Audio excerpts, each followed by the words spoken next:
Here we are. Welcome to the Round 8 2016 episode of Lachie's Weekly Footy Roundup. We're going to be taking a look at the results of Round 7, the ladder after Round 7, and predicting Round 8. Anyways, let's get on with it. Richmond versus Hawthorn at the MCG.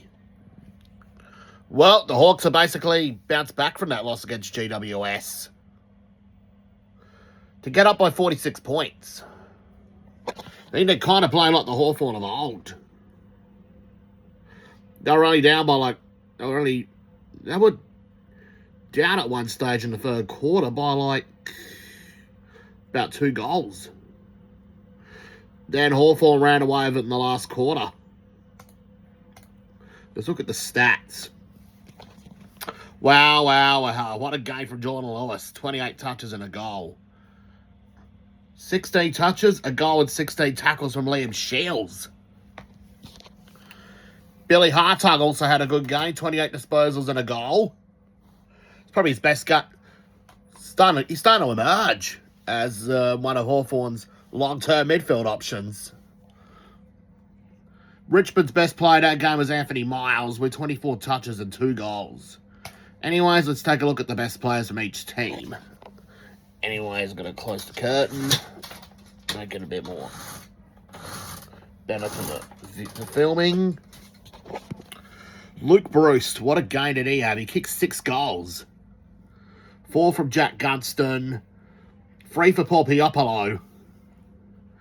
While the multiple goal kickers for Richmond, Vickery with 3, Rewalt with 3, Anthony Miles 2, and Jaden Short with 2 goals.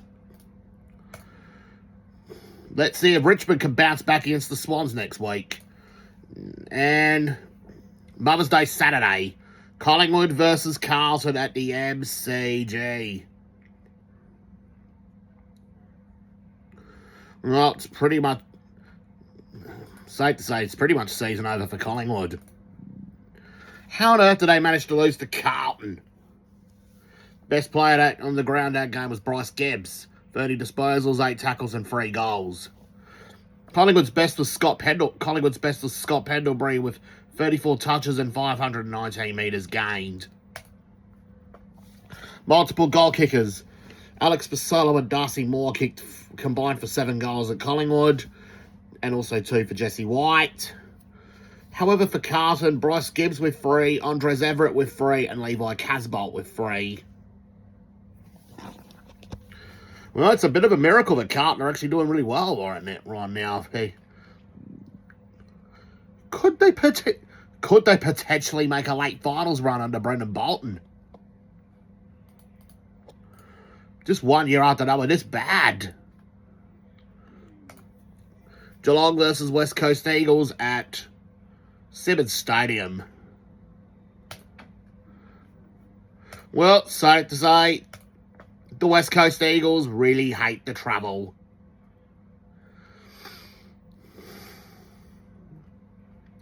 The only player they had in the hundreds for fantasy was Andrew Gass, 36 possessions. But the rest of it all, Stephen Motlop with 25 and 4. Paddy Dangerfield with 26 disposals and 9 marks. Well, I guess he's auditioning himself ready for his homecoming next week against his old side, the Crows. Jimmy Bartell with 28 and a goal. Let's look at the multiple goal kickers. Shane Kirsten with 3, Tom Hawkins 3, Cam Guthrie 2 for the Cats. But for the Eagles, at the other hand, Josh Kennedy with 3, Jack Darling 3, and 2 for Scott Lysette.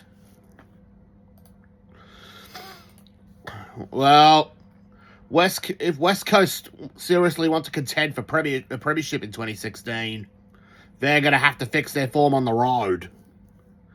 Or even build a Subiaco Oval in every city in Australia.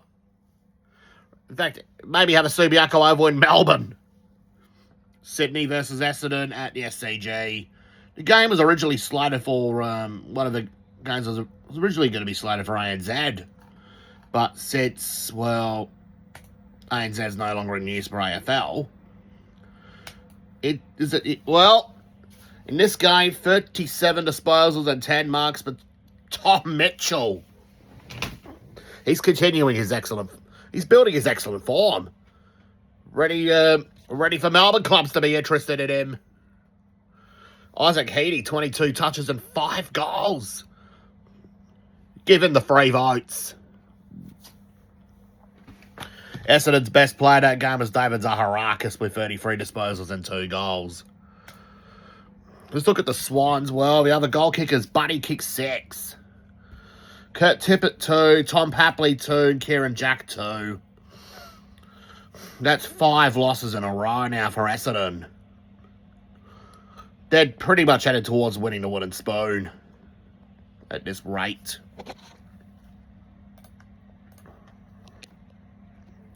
Next game. Gold Coast and Melbourne at Metricon Stadium.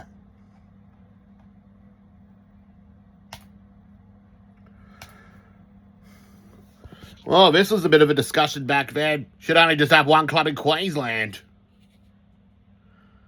Considering Brisbane and Gold Coast being coexisting in the same state's not really working. I've got another idea for Gold Coast if they're going to play this bad this time. Well, maybe relocate up to, say, maybe Townsville or Cairns and become the North Queensland Suns. Anyways, back to the stats. 46 disposals, 46 headouts, 17 touches, 2 goals for Max Gawn. 33 disposals and 2 goals for Nathan Jones. Gold Coast, well, they've only got Took Miller as their best player to report. Goal kickers, Tom Lynch with 4. And 2 to Peter Wright. Jared Garlett kicked 2, so did Gary Ablett. For Melbourne, Cam Pedersen with 3. And then Cam Peterson with 3. James Harms 3. Jeff Garlett 3. Jack Viney with 2. Christian Petrarca kicked 2 in his second game. And 2 to Ben Kennedy.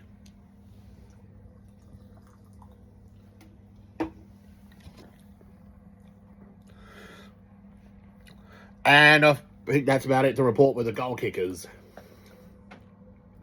Next game, Western Bulldogs versus Adelaide at Etihad Stadium.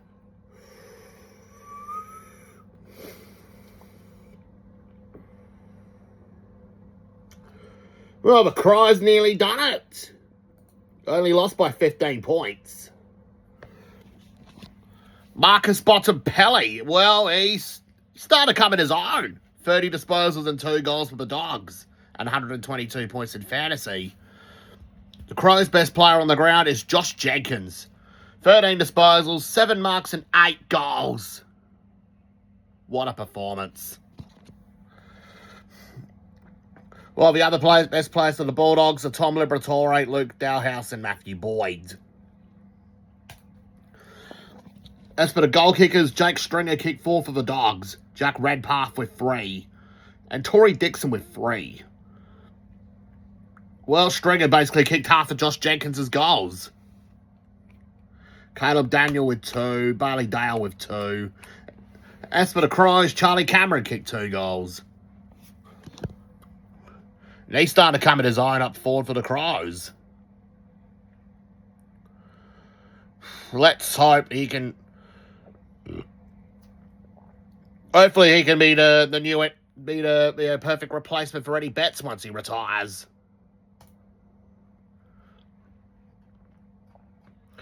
Anyways, let's go to Fremantle versus the Giants at Subiaco.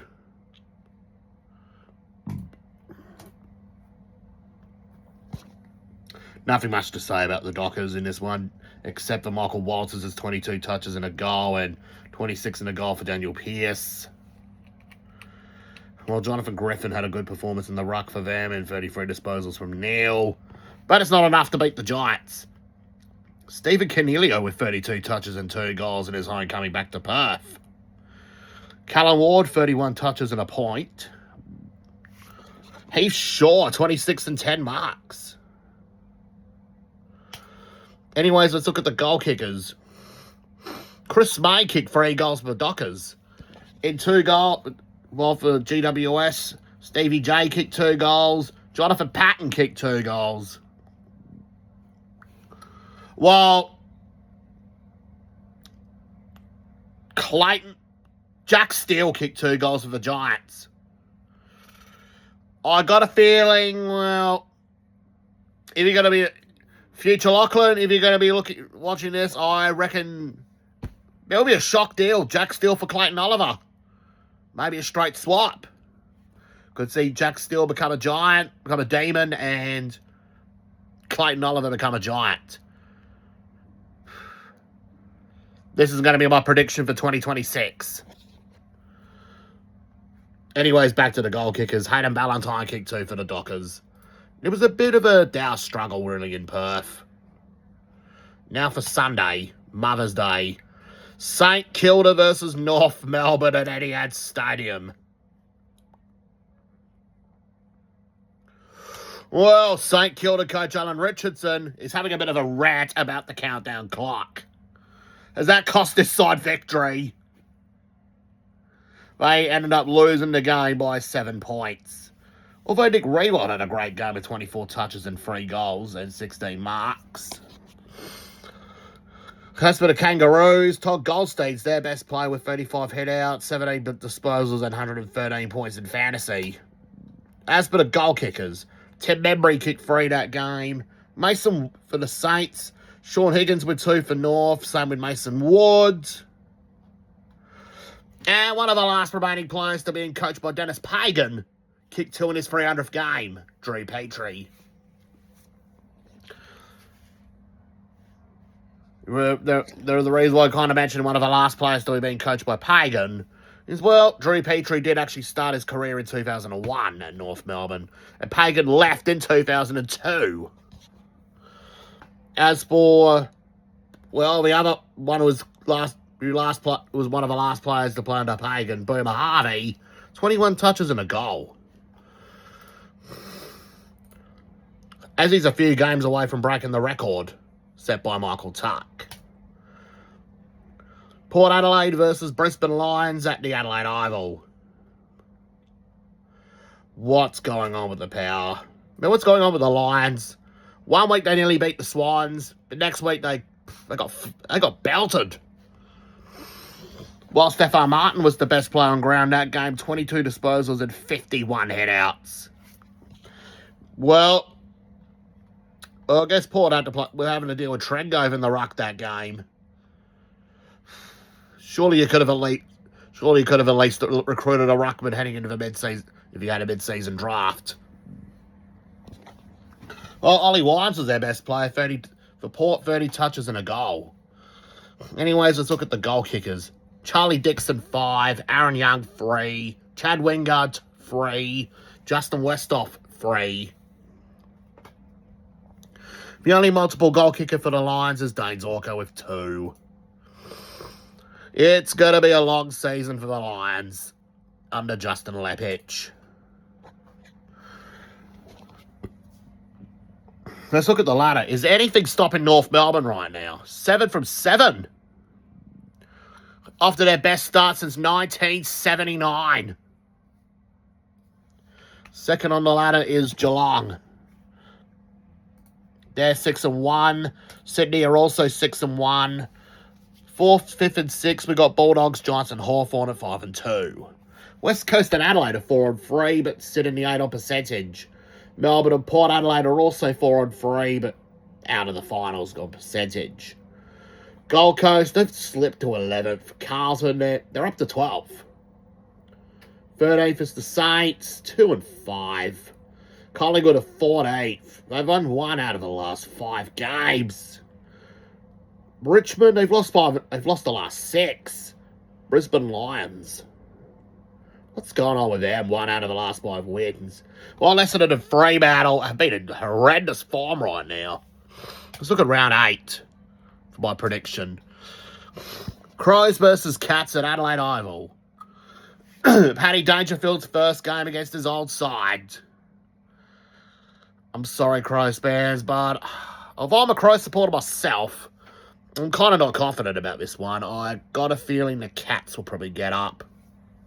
Final margin, I'm going with 2 points. Essendon versus North Melbourne at Etihad Stadium. Surely the Kangaroos are going to get this job done by 54 points. Geelong, Hawthorn versus Fremantle at Aurora Stadium. Hawks, well, I'll have to say Hawthorn will get the job done there by 50-odd points. GWS versus Gold Coast at Spotless Stadium. Oh, come on. GWS surely have to win this game by 80 points. Brisbane versus Collingwood at the Gabba. Well, it's not going to be the attractive game of the round. Well, call me in like 7 years when this is going to be really good. Collingwood by 110 points. Richmond versus Sydney at the MCG.